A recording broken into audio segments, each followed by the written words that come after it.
Hello, I'm Anna Raimondi, coming to you from the Angel Cooperative in Ridgefield, Connecticut. Welcome to this episode of Talking to the Dead in Suburbia.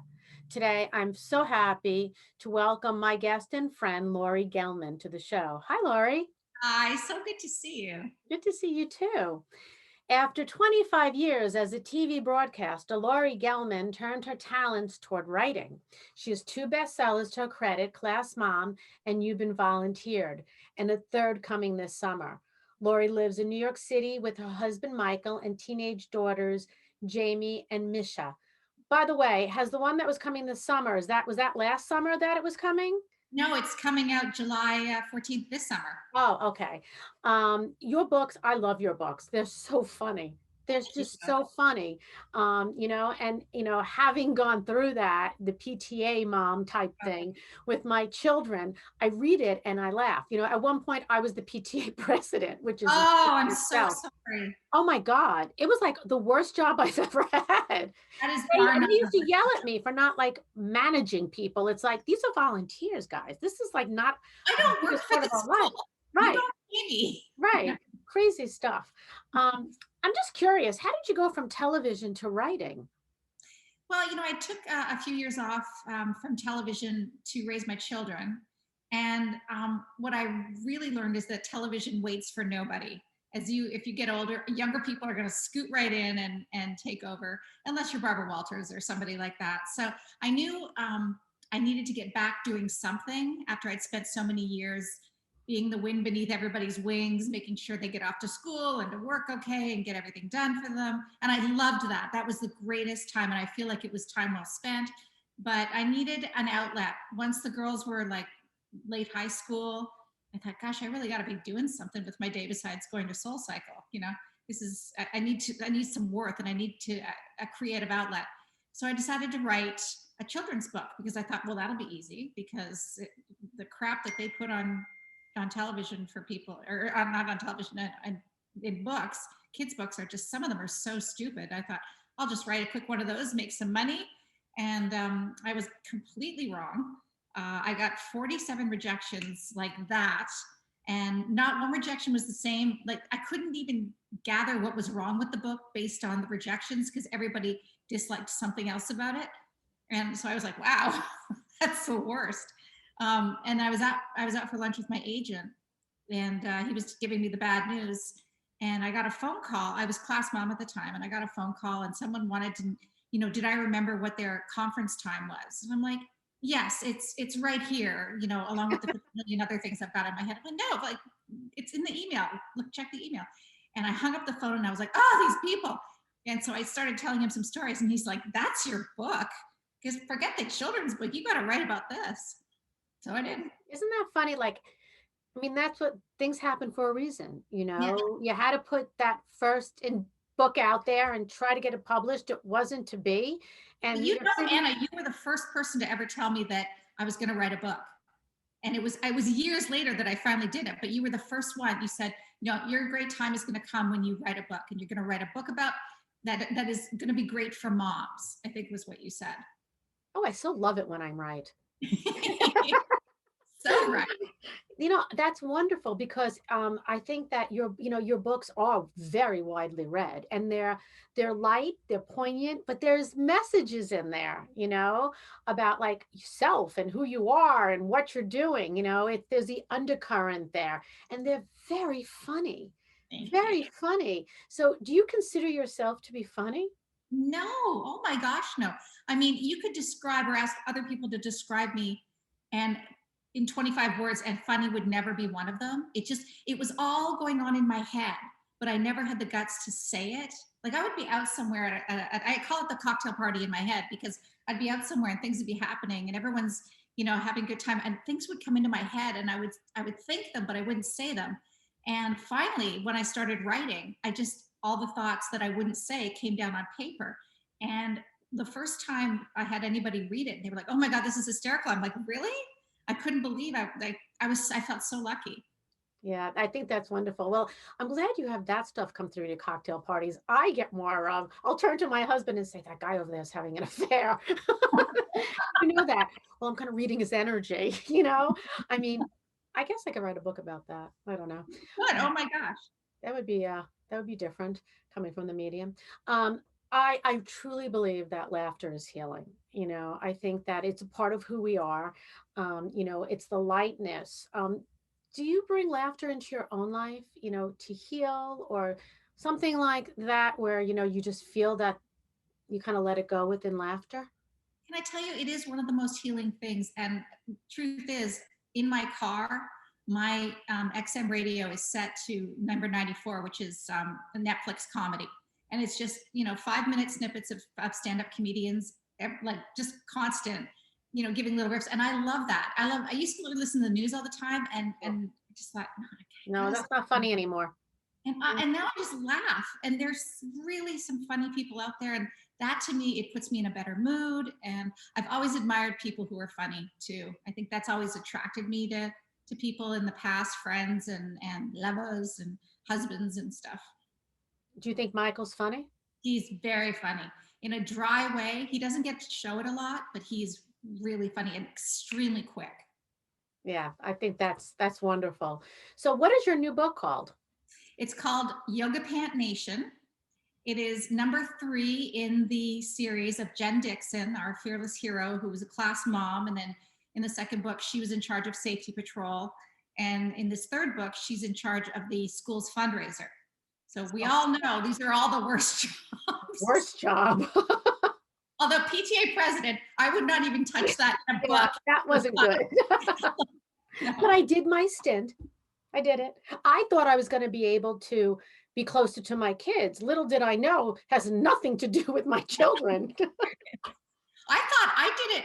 I started out wanting to be a class mom because the first year I was in kindergarten, there was this class mom and she was like a goddess. She had older kids and she'd been there before and she knew everybody. And I was like, oh my God, I want to be her. I want to be this popular girl that walks up to when you pick up your kids and every mom wants to scurry over and talk to them. I had no idea what they were talking to her about. And it's like the stupid stuff like, when's my conference time? And are we going to have milk and just Right. all the stuff that, Well, what color are the tablecloths?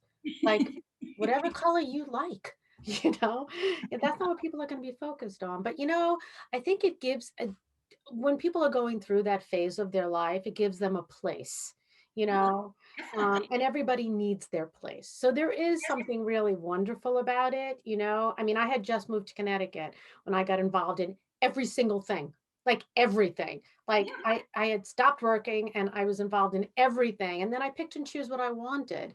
It was like redefining who I was, which was really It's just like interesting. getting older, is Yeah, like you, getting older too.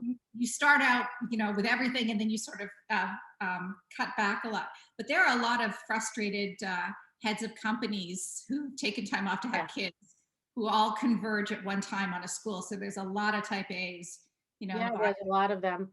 top Yeah, job. and you know, that's what makes the world go round. So how did you write a book during a pandemic? Like you were in quarantine with your families and you were able to write a book? I know. Well, here's the thing. I promised to write the book and then quarantine hit or the COVID hit. So I hadn't really started the book and I knew I had a deadline. The first book's so easy because nobody cares if you're going to finish it or not. I didn't sell it to anybody before. It's like nobody cared that Laurie Gelman was writing a book. This time around, I had a deadline. And writing funny stuff during COVID was not easy at all. I mean, it was really a tough time because, as I said, we were in Florida. That's where we had to shelter in place because we were on spring break and then we couldn't get back to New York. And it wasn't the right circumstance to be writing a hilarious book about Jen Dixon being the leader of the class of the school fundraiser rather. So I think I went to sort of a dark side, and a lot of my humor was not like ha ha ha humor. It was like oh and my editor had to sort of take me back to the lightness. But I put it all out there, and then she sent it back, and she's like, by the end, she was just writing, God, no, you're not allowed to say this. This is wrong. Like, okay. But I had the shell there of a good story. So in the rewriting, the magic is always in the rewriting, as you know. So many people during, this pandemic and quarantine have been like so deeply looking at themselves and they're all writing books.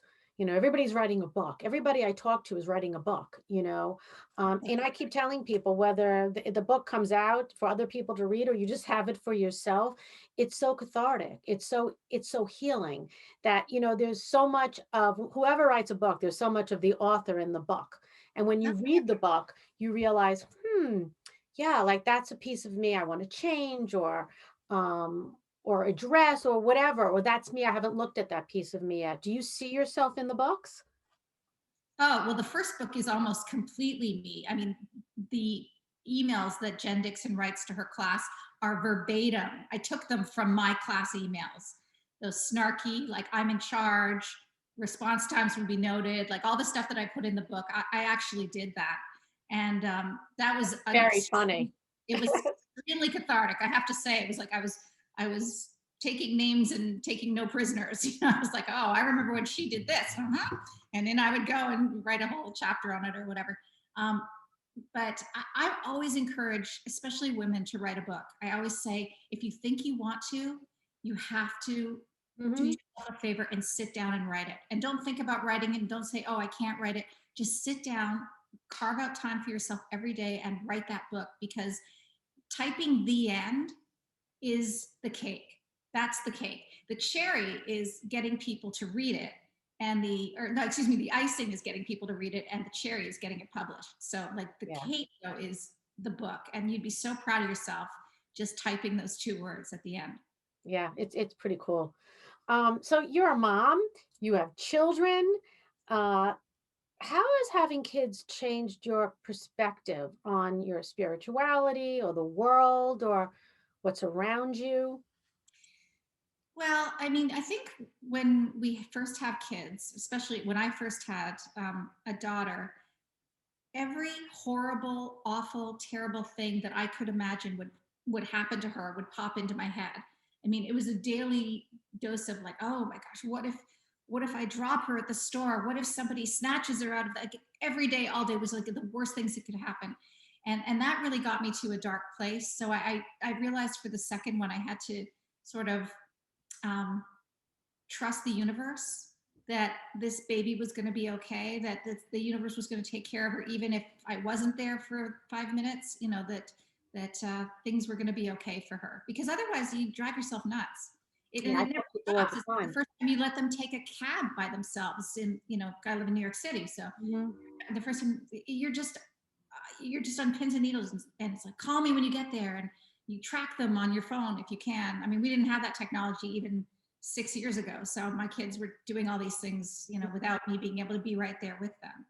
Yeah, I don't know. I mean, I learned early on that I had to just surrender my children to the universe, to God, because I couldn't control them. They weren't always with me. And then in the suburbs, they're driving, and there's, I know people who just like they can't even sit still once their kids get their license because, oh my God, they're not very good at this. They're going to get in an accident. And very calmly, okay, God, you got them, protect them, I and kind of believe let that it too. go that way. I think that our children bring us into a deeper part of our soul and who we are. I'm sure as fathers, but speaking as a mother, that too. And as mothers, we love to nurture, it's part of who we are, you know, and then they leave. Okay. No one prepares you for the punch in the boob that is your child leaving the nest and not needing you anymore. You really, it took my breath away when I had to drop my daughter at college. It, it, it was the hardest thing I've ever done. I mean, I kept the ugly cry away until I was away from her, but we got in the car to go back to the hotel, and I just, like, it was just bawling my eyes out, and it hurts. It physically hurts to Well, yeah. not know where they are at every minute, because that's your whole life, is you know where they are, you know exactly what they're doing, you're in Right. charge of most of it. And they're sleeping in your house, they're your babies, they're in your nest. Yes. When we brought my older one to school, so we Okay. brought my older one to school. I still had a younger one home. My kids are 6.5 years apart. And so we bring Matthew to school, and there's nothing for us to do. We have to go. My husband would not leave. We were there for like 5 days. Oh And this is at the University of Pennsylvania. And, I'm in no. Connecticut. So it's not like he was in California, you know, Oh. he would not leave. I mean, love expresses in different ways, and it's part of and you grieve them, like you grieve the baby, you grieve that part of motherhood, um, and then you move on with your life because that's what you got to do. You got to cope with You all of this. absolutely do. And you do get used to living without them. Yes, you do. You know what I mean? You get used to their absence. And my older daughter just has such a huge presence in our family. She laughs a lot, and she talks, and she's smart, and she engages in all kinds of things. And she left quite a hole when she went away. But just as we were getting used to her being gone, COVID hit and she had to come home. So Yeah, all of a sudden it was like she was back for, you I know. know, It's uh, funny. like a bonus year that we didn't expect to get with her. Yeah, and it really was, wasn't it? I mean, I was very fortunate this year because I was an empty nester. I had one child working and living in Queens, the other one living in Manhattan. COVID hit, and I got my two sons back and the fiance. So we went from two to five. Okay. Yeah. I loved having them there. My house will never be the same. Loved having them there, but the cooking was unbelievable. Well, for all of us, like that was the worst thing, that there was no opportunity to say, oh, we'll just order in tonight. It Right. was, I cooked for six every night of COVID that we were in Oh, Florida. We had my husband's parents there as well. And I don't know how it fell on me, but it did. For some reason, even if I wasn't going to actually do all the cooking, I had to do all the planning. I had to make sure everything, because everybody would look to me around, 2 o'clock in the afternoon, be like, what's for dinner? I know. I'm I like, know. And I'd be like, I don't know. And if then we really weren't ordering in the yeah, beginning. So and we couldn't get food. So right. I'm getting orders of meat. We don't eat meat. And my kids are like, but we don't eat meat. Just eat it because I can't get chicken, I was and you like, is guys there, don't you're like gonna like it. pasta. So like, what are we going to do here? So, but I think that this was, I don't know, like I thank God every day that we were able in my family to have the blessings of being together. I got to really know my future daughter-in-law. I got to reacquaint myself with my sons, and to really look at what's going on and what we really need now. Like we don't need all that other stuff. I mean, I may like nice things and, handbags or this or that, but like really? Like Yeah, I sat back and said, where am I going and when am I going? You know right, what I mean? Like I'm here with them in my pajamas, you right. know? So, that's kind of what it was. That's kind of what it was about. Yeah. Well, we were the lucky ones. Let's face it. There are a We lot of were people that lucky didn't ones. have any. Oh my gosh, the things that people went through. I just was Horrible. I great. know. It's horrible. But So yeah, are I you mean, guys still meditating? Do you guys when I saw you, well, I don't think the last time, but the time before that, um, it was a whole meditation thing. Are yeah, you you were so guys great. I still meditate. My husband meditates. I'm not sure the girls do. I think that they have to come to that on their own. so Um, do you meditate when you're writing? Like before you like write a chapter, do you meditate like to connect to your so-called muse, or do you I just write? actually don't. That's funny because I have such a routine for building up to sitting down in front of the computer, which is, the greatest. You just, the last thing you want to do is sit down because it's lonely and it's hard and it's time consuming. But, so I do a whole thing to ramp myself up. But meditating would actually be a good idea now that I think about it. I usually meditate before bed to sort of Before calm myself bed. down. Yeah. To That's a calm different kind of myself down. It's meditation like, though. Yeah, that kind of takes you out of the stress of the day. mhm, But if you use the other meditation, like when I write, depending on what I'm writing, like when I wrote Conversations with Mary, obviously I'm listening to her. But the yeah. other things I have written, like I do meditate. And then it flows easier. It quiets everything else in my mind. I bring in my angels and whoever else, and they help me, and it's I don't know, it's pretty wonderful because I don't feel alone when I'm writing. See, you Oh both my feel gosh, I alone. always feel so alone.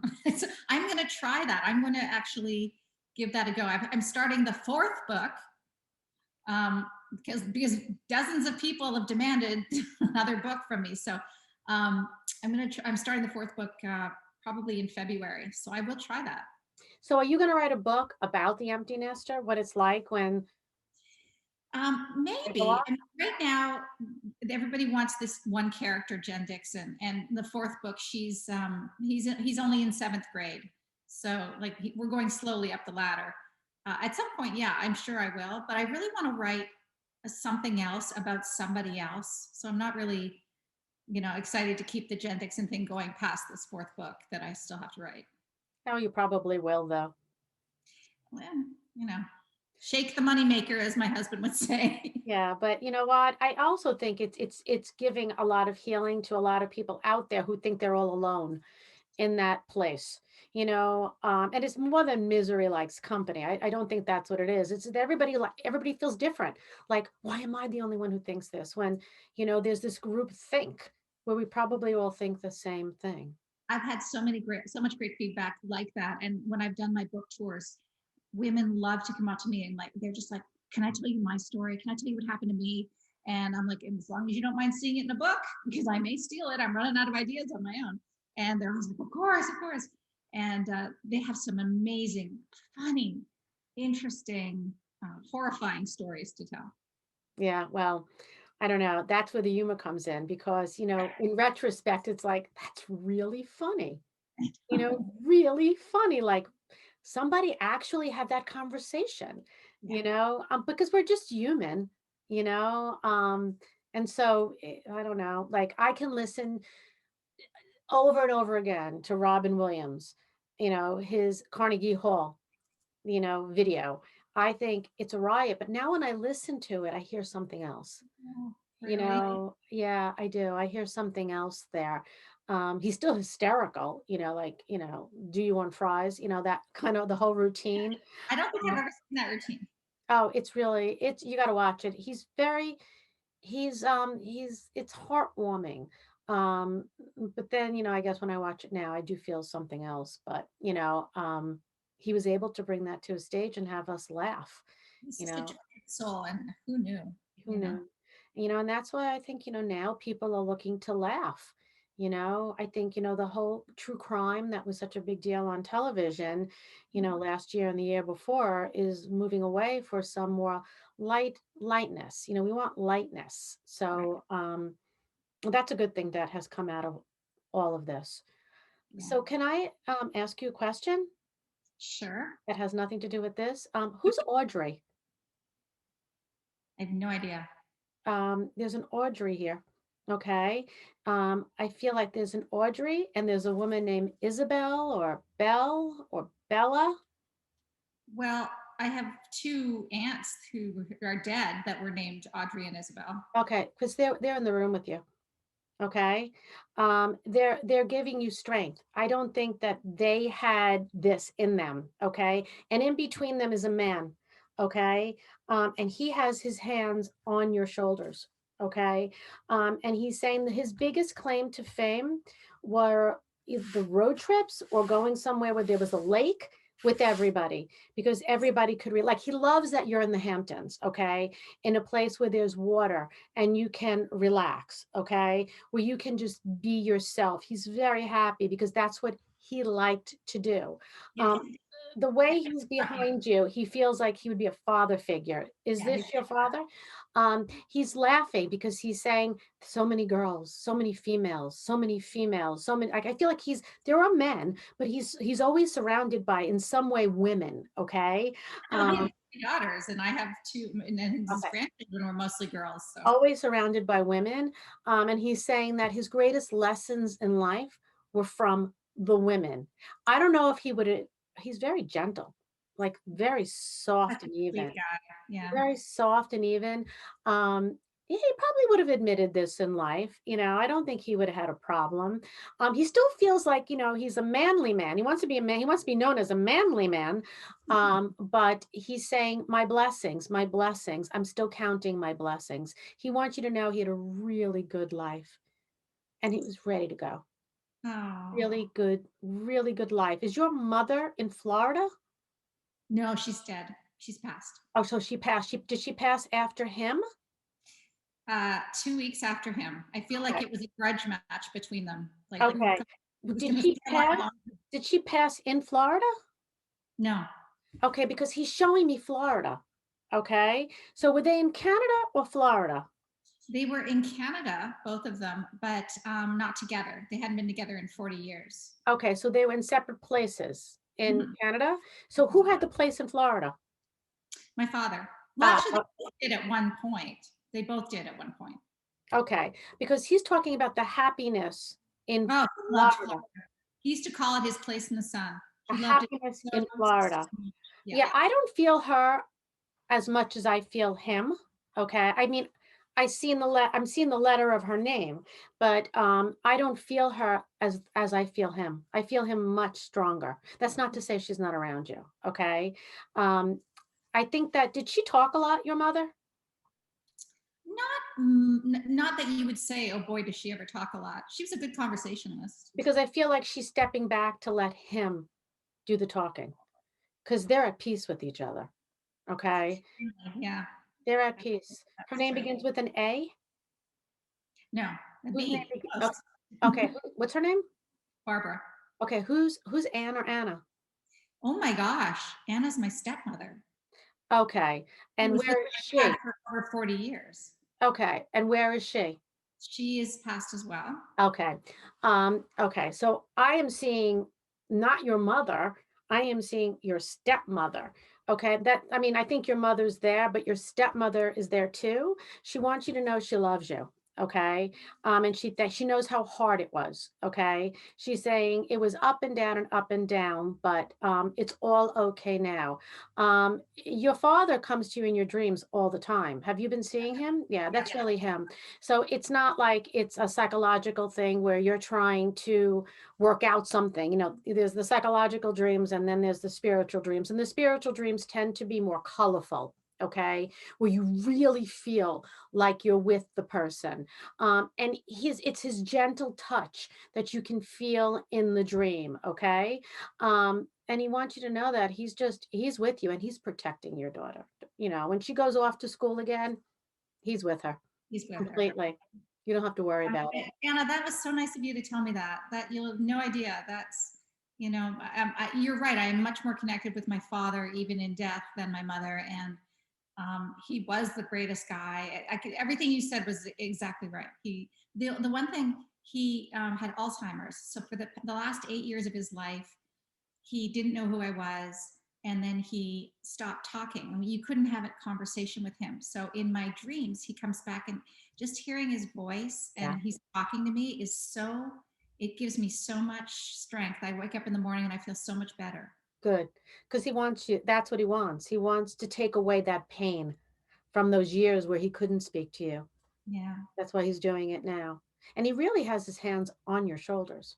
Like he's looking over, kind of like, I'm gonna help you. I'm gonna supervise you. You should never feel alone when you're writing. Never, ever, ever. He'll be right there. You know, and he's saying I don't feel like he wrote a book or anything like that. You know, he worked doing whatever he was doing. There's lots of papers around him, but I don't think he's doesn't feel like he's writing a book. He has great stories. He could write a book. Good. And you could take his stories and write a book and make them into a novel, he's saying, if that's what you want to do. He's okay with that. But he's saying, but I help you. I help you organize. Like he's organizing your energy in some way. So you're never alone. I love that. Thank you. You're welcome. Okay. Well, thank you so much for coming on today. I hope I was okay. I don't know.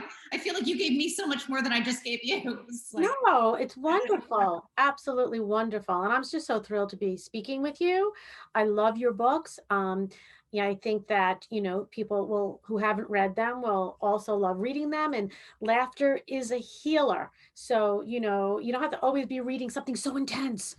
Sometimes we just need to read something light and funny. I mean, I do, especially during the pandemic. Like, I don't need anything heavy duty. I want to read something that's going to lighten me and make me laugh. And you're providing that for people. So you're helping them heal. And we all appreciate that. So thank you. I hope you all enjoyed today's episode. If so, please like, share, and comment. And be sure to subscribe to our channel so you never miss an episode. Thank you, Laurie. thank you, Anna.